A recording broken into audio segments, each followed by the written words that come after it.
다음은 TV신문고 시간입니다. 네, 편안해야 하는 내 집에서 오히려 고통받고 있는 주부가 있었는데요. 바로 5개월째 지속되고 있는 누수 때문이었습니다. 누수의 원인이 뭔지 지금 알아보겠습니다. 엉망이 돼버린 베란다 벽과 바닥 복도에는 물이 계단을 타고 흘러내려 지하에 고여 있었는데요. 이거 봐봐요. 이게 그 물이에요. 홍수라도 난 걸까요? 얼마나 화가 나는데요. 우리도 이거 물 장난하냐 바닥에. 얼렁얼렁 잡아야 될 거 아니야. 제 말이 그 말이에요. 항상이라도 나온다고, 항상이라도. 이거 왔었어요? 누수 때문에 주민들 사이 언성까지 높아지는 상황. 살기가 싫어요. 이사 가고 싶어요. 비가 안 왔는데 물이 새는 집, 그 이유는 무엇일까요? 인천의 한 빌라입니다. 사람도 없는 곳에 틀어진 선풍기, 머리카락이 아닌 벽지를 말리고 있는 드라이어까지. 7, 8월에 계속 이렇게 하고 살았어요. 선풍기와 드라이어도 모자라 습기 제거제, 그리고 숯까지 등장했습니다. 장마철도 아닌데 습기와 사투를 벌이는 이유는 무엇일까요? 그 시작은 베란다라는데요. 물에 한 잔에 6만 층씩 있어요. 그게 나중에 봤더니 물줄기더라고요. 보일러 위에 천장에서 새기 시작한 물이 벽을 타고 내려오더니 지금은 누런 자국이 날 정도로 꽤 오랫동안 지속되었다는데요. 문제는 베란다뿐만이 아니라는 겁니다. 바로 이 거실에도 물이 새고 있다는데요. 곰팡이가 이렇게 올라가서 내가 이렇게 뜯어냈거든요. 물에 젖은 벽지는 얼마 지나지 않아 곰팡이가 피었습니다. 얼마나 화가 나는데요. 대출 좀 받아갖고 기본 이렇게 공사만 해고 들어온 거거든요. 저는 좋죠. 조그만 집이라도 쓸고 닦고 진짜 많이 했거든요. 물이 새는 곳은 베란다와 거실 총 2곳인데요. 보일러 거기에 빨간불이 막 들어와요. AS를 신청을 했거든요. 보일러 고장이 아니고 누수를 알아보라고 그러더라고요. 우연히 알게 된 누수, 원인을 찾을 수 있을까요? 그런데 누수는 복도에서도 발생하고 있었습니다. 여기 공간잖아요. 여기서 나와요. 벽에서 물이 나온다고요? 지난주 화요일에 제보자가 직접 촬영한 동영상인데요. 복도 벽에 금간 틈 사이로 물방울이 맺혀서 흘러내리고 있었습니다. 네, 이 물줄기는 계단을 타고 아래로 흘러내려갔다고 합니다. 수개월 동안 흘러내려서 생겼다는 물자국. 항상 물이 나오면서 여기에 이끼 꼈어요. 이끼까지 자라기 시작했습니다. 지하는 더 심각한데요. 이거 봐봐요. 이게 그 물이에요. 계단을 타고 흐른 물이 지하에 고인 겁니다. 그럼 아랫집은 괜찮을까요? 밖에 계단 쪽에만 피어 있지 안으로는 피어없다. 직접 확인해 봤는데요. 2층 제보자의 집과는 달리 1층에서는 물이 샌 흔적을 전혀 찾아볼 수가 없었습니다. 그렇다면 2층 누수의 원인은 무엇일까요? 전문가를 불러 알아봤는데요. 물이 셀 가능성이 높은 배관들을 살펴봤는데 보일러, 화장실, 세탁기 등을 꼼꼼히 살펴본 결과 물이 샜다면 열화상 카메라에 이 화면에 파란색이 감지돼야 하는데 없었습니다. 네, 감지되지 배관 않겠네요. 문제는 이상이 없는 것 같아요.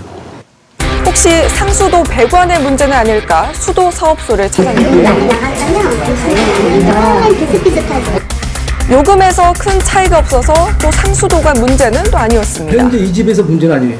어딘가 지금 외부에서 지금 타고 들어오는 그런 2층에서는 원인을 찾을 수 없었는데 추측받은 곳은 4층 가서 이제 통보를 했죠. 물에서 떨어지니까. 3층 바닥 같은 온수 같은데 보인지 아니라고 하니까 자꾸 우리가 볼 때는 3층이라고. 바로 윗집인 3층에서 문제가 발생했다고 합니다.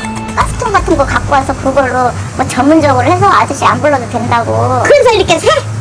그러니까요. 얼렁얼렁 잡아야 될 거 아니야. 제 말이 그 말이에요. 밑에 사람은 벽 썩고 타일을 다 저기 일어나고 그런 건 생각을 안 해주냐.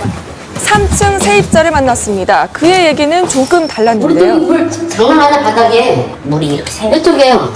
그래도 봐야 돼. 그래야 물. 2층과 마찬가지로 베란다 벽에 물이 샌 흔적이 남아있고 장판 아래는 물이 흘러서 축축한 상황이었는데요.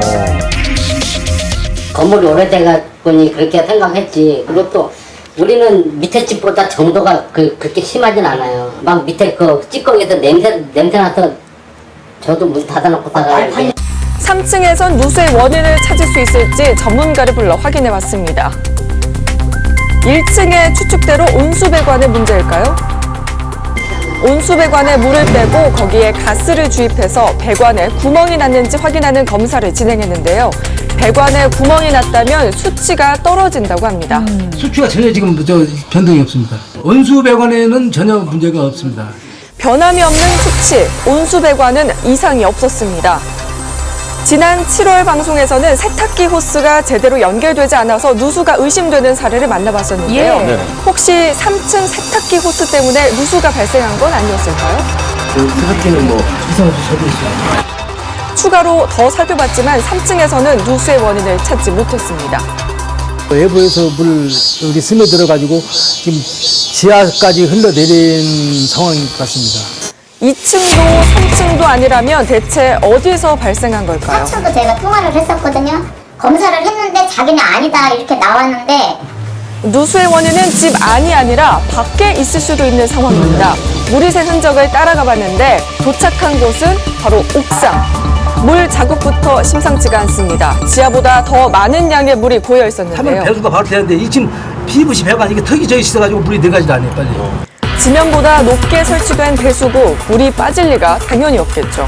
물이 빠져나가지 못하고 고여있다 보니까 더 낮은 쪽으로 흘러갔고 갈라진 틈 사이로 물이 스며들었다는 겁니다. 스며든 물은 벽을 타고 아래로 흘러내려갔습니다.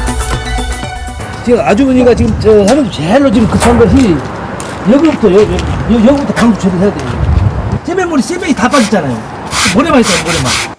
누수의 원인은 옥상만이 또 아니라는데요. 백화점 비실 타고 들어가요. 그러면 거기서 가면서 타고 들어오고 있죠. 건물 외벽에서 시작된 균열을 타고 빗물이 들어오기도 한다는데 그래서 저렇게 지금 흘리 갔잖아요.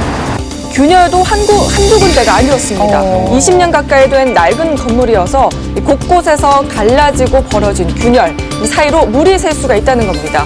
하지만 제보자에겐 아직 풀리지 않은 의문이 남아있다고 하는데요.